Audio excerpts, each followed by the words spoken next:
दोस्तों जय श्री राम। आज हम बात करेंगे कुरु योद्धाओं में दूसरे सबसे महान योद्धा के बारे में। आज हम बात करेंगे भागदत्त की। बहुत सारे लोग ये मानते हैं कि कर्ण के बाद भीष्म, द्रोण, दुर्योधन या अश्वत्थामा ही सबसे सफल कुरु योद्धा या सबसे ताकतवर थे।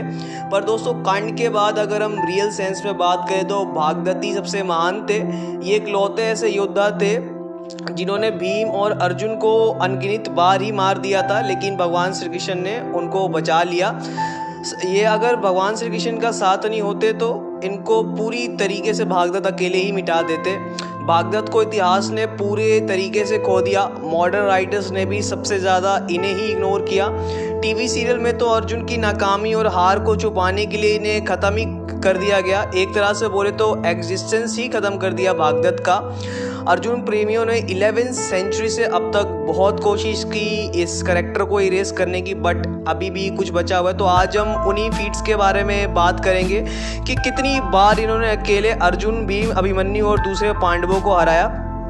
वैसे भी आजकल के फेक यूट्यूबर्स भागदत्त की जीत को बस एक मोमेंट की तरह पेश करते हैं और वो ऐसा दिखाते हैं कि 12वें दिन के अलावा उन्होंने कभी युद्ध किया ही नहीं, जबकि दोस्तों 7वें दिन, 10वें दिन, 11वें दिन, चौथे दिन भी भागदत्त ने अकेले ही सारे पांडवों को हराया था।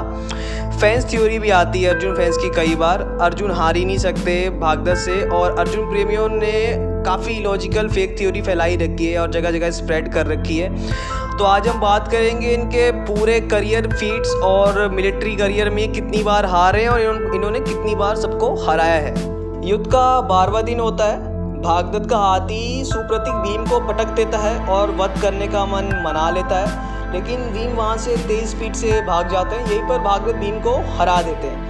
11वें दिन भागदत्त अभिमन्यु समेत भीम पे और उनके साथ 12 महारथी भी थे, उन सबको परास्त कर भगा देते हैं। भागने वालों में अभिमन्यु और भीम सबसे आगे होते हैं।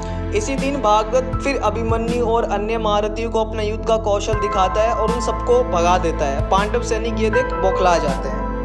12वें दिन भागदत्त अपने हाथी के साथ भीम को दोबारा पटक देते हैं और वध करने वाले होते हैं, लेकिन भीम वहां से दोबारा भाग जाते हैं। ये भीम की भागदत्त के हाथों 5वीं हार थी।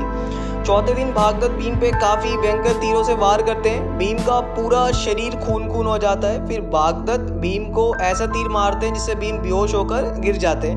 यहीं पर भागदत्त ने भीम को दोबारा परास्त कर दिया।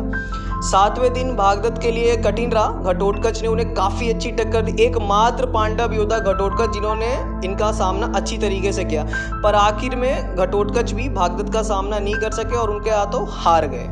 भागदत्त और अर्जुन का राजसूय युग में युद्ध होता है, जिसमें अर्जुन भागदत्त को कई दिनों तक लड़ने के बाद भी नहीं हरा पाते हैं और भागदत्त आखिर में अर्जुन से प्रसन्न होकर युद्ध को रोक देते हैं। 12वें दिन भागदत्त अर्जुन पे दोबारा हावी हो जाते हैं। वो अर्जुन का वध करने वाले होते हैं, लेकिन अर्जुन भागदत्त छोड़ो वो उनके हाथी से ही नहीं लड़ पा रहे थे और आखिर में भगवान श्री कृष्ण ने हमेशा की तरह अर्जुन की मदद की और उन्हें बचा लिया। एक तरह से बोले तो एक और जीवन दान दिलवा दिया। इसी युद्ध में एक और ऐसा क्षण है जहाँ पे भागदत्त ने अर्जुन को लगभग मार ही दिया था। युद्ध के आखिर वक्त आ जाता है। भागदत्त अर्जुन का वध करने के लिए वैष्णवस्त्र चला देते हैं। अर्जुन का वध अब बस बोलने भर का रह गया था, पर भगवान श्री कृष्ण ने वैष्णवस्त्र को अपने ऊपर ले लिया, अर्जुन को एक और जीवन दान दिलवा दिया। पर भागदत्त ने अर्जुन को दोबारा परास्त कर दिया इन रियल सेंस वॉर। अगर देखा जाए तो यहाँ भी अर्जुन 3 बार भागदत्त के हाथों हार गए और पांडव तो कई बार हार गए। दोस्तों अब हम बात करते हैं भागदत्त के काफ़ी टफ फाइट जहाँ पे उन्हें या तो हार का सामना करना पड़ा या रिट्रीट।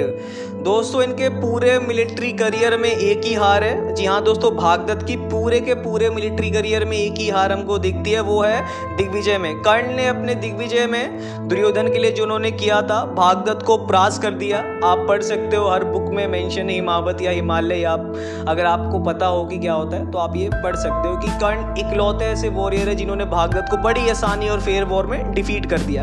दोस्तों दूसरा जो आता है इनका घटोत्कच के साथ 7वें दिन काफ़ी कठिन युद्ध होता है, जिसमें घटोत्कच एक बार इनको भगा देते हैं, पर मोस्ट ऑफ टाइम्स घटोत्कच ही भागते हैं। तो ये इनके 2 वॉर थे जहाँ पे या तो एक में हार और एक में रिट्रीट का इन्होंने सामना करना पड़ा।